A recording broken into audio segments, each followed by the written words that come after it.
बिस्मिल्लाहिर्रहमानिर्रहीम। सवाल, एक औरत बेवा हो गई, इद्दत पूरी होने के बाद दूसरी शादी कर ली, तो क्या अपने साबिका खाविंद के लिए दुआ कर सकती है? अल्लाह अकबर।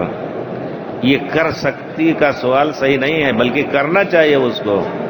वो एक हक है उसके ऊपर। जिस तरह आपकी बीवी का, बेचारी नेक बीवी थी, उसका इंतकाल हुआ, अगर आप उसको याद नहीं कर रहे हैं, दुआ नहीं कर रहे हैं, तो उसका हक नहीं अदा हो रहा है, क्योंकि मरने के बाद मय्यत के लिए दुआ ही सबसे बड़ा सहारा है।